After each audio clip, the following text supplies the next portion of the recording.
Olha aí, pessoal, o grande sucesso do político Lula, o articulador Lula, né? Um cara aí entendido dessas coisas. O Bolsonaro não sabia articular nada com ninguém, né? Não tinha diálogo com o Congresso Nacional, nem nada do tipo, não. O Lula que realmente sabe fazer a coisa, meu amigo, acho que ele sabia fazer lá atrás, na época do Mensalão, na época do Petrolão, porque realmente agora, em que não dá para ele repetir aqueles esquemas do passado, a coisa tá complicada para ele. Eu sempre repercuto isso aqui no canal. Quem me segue há mais tempo sabe disso, especialmente a partir do segundo semestre de 2023, né, que a coisa começou a ficar feia para o Lula realmente, e o caldo só foi entornando de lá para cá com uma ou outra vitória no Congresso Nacional, mais por interesse dos deputados do que realmente por força política do Lula, e tá aqui o resultado.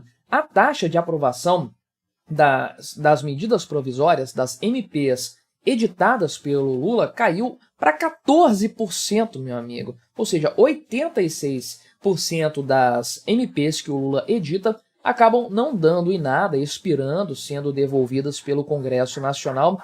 Enfim, realmente uma situação bastante ruim para o Lula, ele que se lasque, é claro, mas deve fazer ele sentir saudade dos 93% da época do Mensalão, quando ele aprovava praticamente tudo no Congresso Nacional. O Lula já teve, sim, né, 20 anos atrás, uma taxa de aprovação de MPs na casa dos 93%. Praticamente tudo que ele mandava para o Congresso Nacional acabava sendo aprovado. Ele tinha, é claro, uma base de apoio muito mais forte por lá, mesmo no PT. O PT tinha uma bancada muito mais sólida naquela época.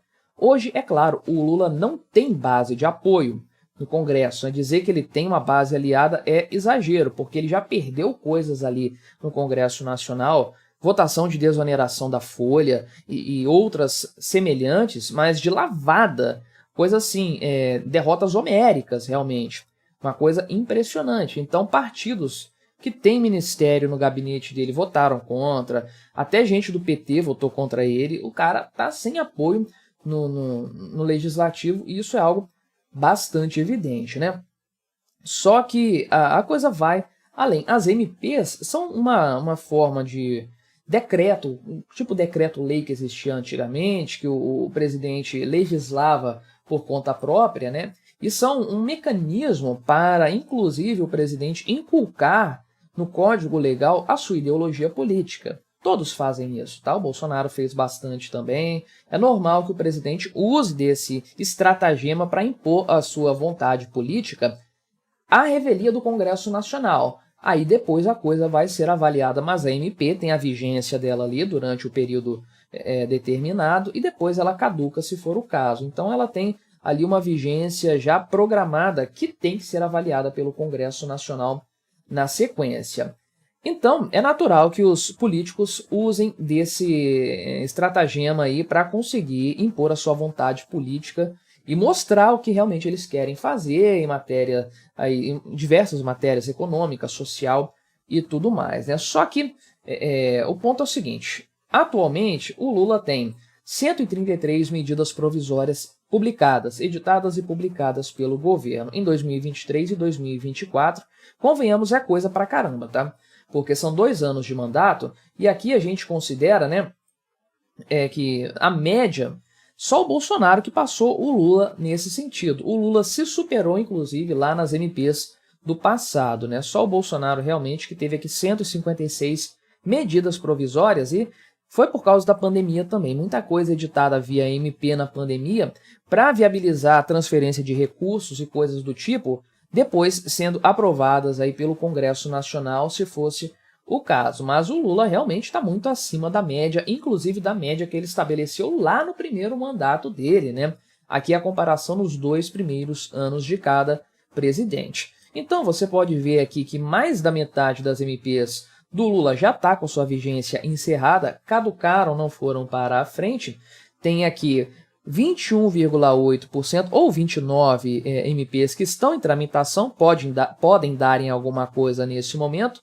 9% foram aprovadas como projeto de lei, mas esse projeto não foi votado ainda, então a coisa está no limbo, pode ir para frente ou não, e apenas 14,2% ou 19 medidas provisórias viraram lei de fato. Então, de 133 medidas provisórias, o Lula conseguiu transformar em lei apenas 14, né? Aliás, 19, 14%. É uma taxa de aproveitamento muito baixa, é claro, inclusive muito mais baixa do que a série histórica, conforme você pode ver aqui, né? Os dados do Lula estão bem aqui, pequenininho, tá difícil de ver, né? Foram 19 MPs apenas aprovadas de 133 MPs publicadas. Então, veja aqui a discrepância dos números lá dos governos anteriores dele. No primeiro mandato, realmente, o cara estava aprovando tudo, mandou 131 medidas provisórias em 2 anos, 122 viraram lei.